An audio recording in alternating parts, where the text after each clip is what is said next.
लोक खाली गेलेत महाराज, वर नाही गेले लोक. मला एक माणूस आला म्हणला आपल्याकडे मुलगी आहे. मी म्हणलं मी काय ह्याला लफड्यात पडत नाही, मी सगळ्या मोबाईलपेक्षा वेगळा माणूस, मी मोबाईल वापरत नाही. माझा जगाचा काही संबंध नाही. कीर्तन, गाडी, झोपणे आणि वाचणे, हे आपलं. कोण मेलं याचा तपास नाही, कोण आलं तपास नाही. मी मोबाईल वापरत नाही, मला व्हॉट्सअप नाही, मला आपली परिस्थिती नाही.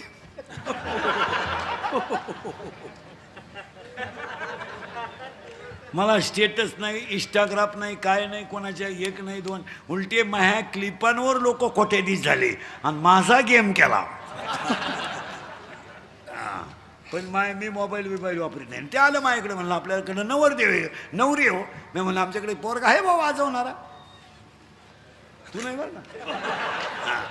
मग ते जमलं लग्न. मी याला लफड्यात पडत नाही, पण पाहिलं चाला वारकरी आहे. अहो 2च दिवस झाले लग्न जमून, आणि ते पुरीचं आहे बाप आले ना माझ्याकडं, नाही म्हणून सांगा. अहो मी म्हणलं झालं काय, नाही म्हणून सांगा. अरे पण झालं काय, तुम्हाला काही अक्कल? मला अरे मी म्हणलं मला महाराष्ट्रात अजून कोणी म्हणलं नाही इंद्रिकरला अक्कल नाही.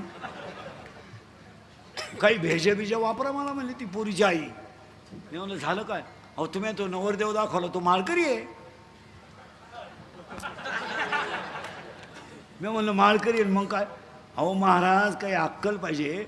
माळकरीला जर मी पोरगी दिली आणि मी जर भेटायलाही पोरीला गेले, आमची ठेप होईन का?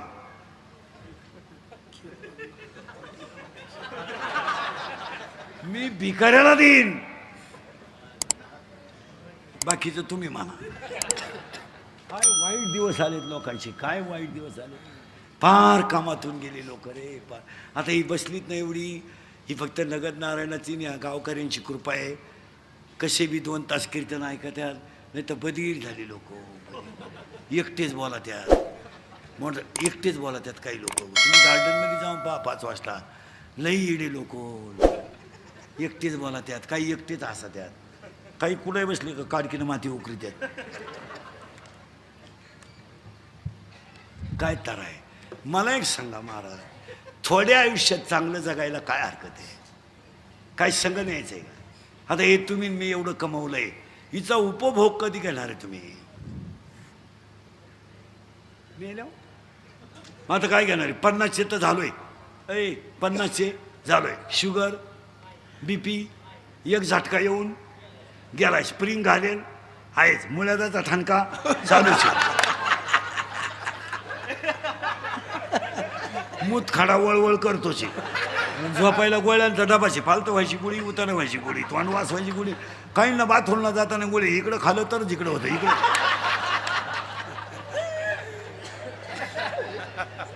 बरं काही ना काय खावायचं भान नाही. 22 रोट्या आणल्या, 22 रोट्या. घरी गेलो, अख्ख्या रात फॅन लावला तरी वाज जाई ना घरात. काय खाय उन्हातून आलं मठ्ठा प्यालं. बरं मठ्ठा मापात प्यावाना, 22 ग्लास मठ्ठा प्यालं. फुल नळ्या फुगल्या त्या. आणि ते घरी गेलो आणि ते बाथरूम मधून बाहेरच येईल. उभं राहिलं का काढ, बसलं का खळखळ.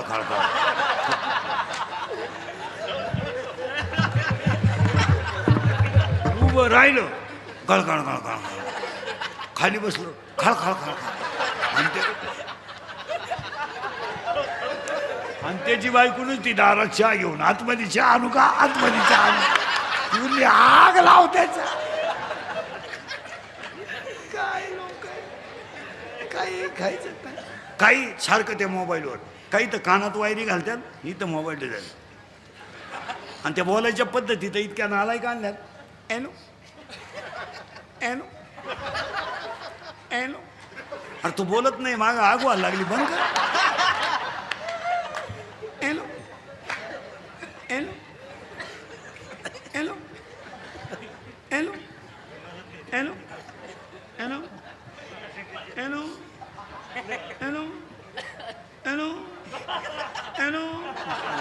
आता इकडं लाव काय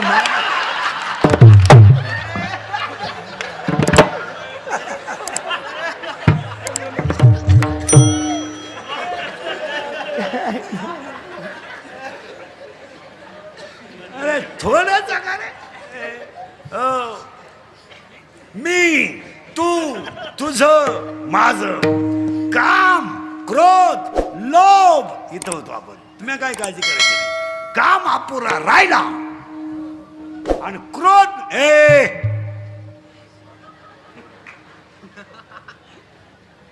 काय करू राहिल? हळूच दिसेन गेम करून खालू. आता करंट लागेल बरं का ऐकणाऱ्यांना. काम तयार झालं का क्रोध, क्रोध झाला का लोभ, आणि लोभ जर तयार झाला लगेच मत, मत, आणि मत तयार झाला का त्याला काहीच कळत नाही मत्सर, आणि मत्सर तयार झाला का मीच फक्त शहाणा आहे, अहंकार. राक्षस भुवन परिसरातल्या सगळ्या कार्यकर्त्यांना आणि पुढाऱ्यांना सांगतो, शिवाजी बाबा आहेत. थोडं बोलण्याचा माझा राग येईल तुम्हाला, पण तरुण पोरांना सांगतो, पोरांनो थोडं सावध जागा. पोरांना पटतंय का पहा.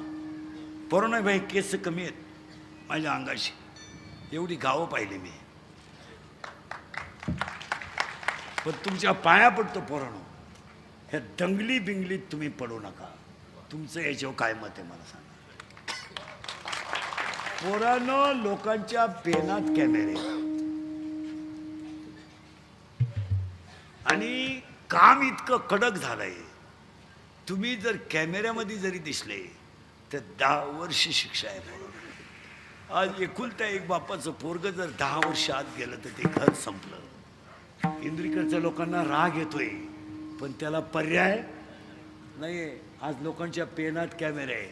महाराज आम्हाला नुसते बाहेरच्या राज्यात जायचं कीर्तनाला तर 8 महिने कागदपत्र करायला गेली महाराज. मायाभोवती लफडेला येत नाही, खरं बोलल्याचे लय लफडे मायाभोवती.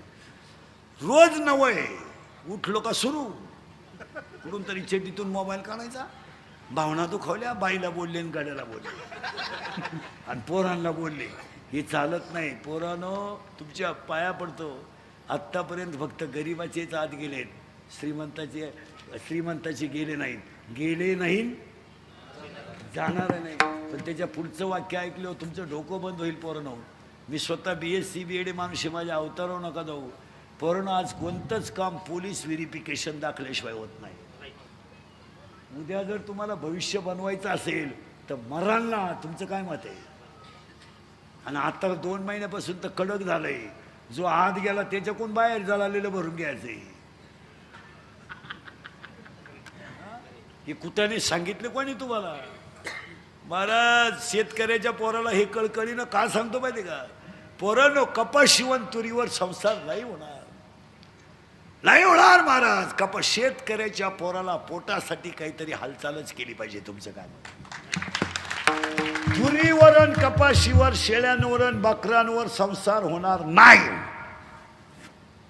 1 महिना जाऊ द्या फक्त. शेतकऱ्यावर लगेच 2 संकट आहेत. जून महिना आला, ऍडमिशन, शाळा, दप्तर, फी, शेती, बियाणं, ट्रॅक्टर, डिझेल, बैल. कुठून जगेल शेतकरी? मी स्वतः शेतकरी आहे चांगला.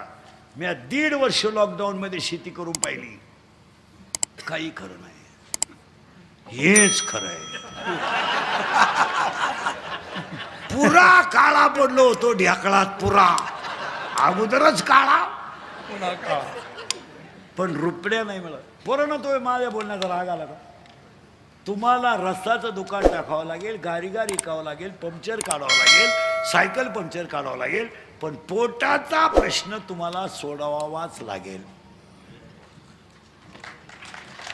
तुम्ही किती तूर काढली? एकरी 12 बारसक 72,000ची तूर झाली, खर्च 92,000 आहे.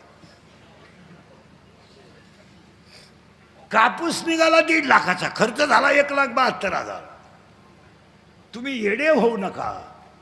गारीगारी का, कुल्फी का, पण आपल्या पोरांनी धर्मावर निष्ठा ठेवून पोटच भरलं पाहिजे. तुमचं काय?